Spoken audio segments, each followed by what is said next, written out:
Hello everyone. In this video, I will show you how to copy trade on Tradovate mobile.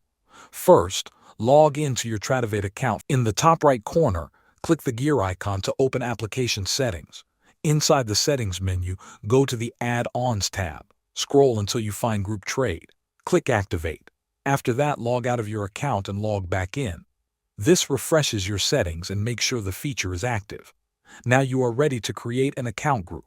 At the top of the screen, tap the Account drop-down menu. Select Manage Groups. Tap the plus sign to create a new group. Give your group a clear name, for example, My Accounts.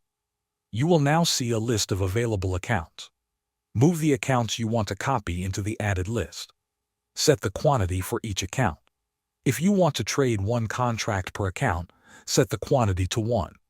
When finished, tap Save. Now you can execute trades on mobile. Thanks for watching.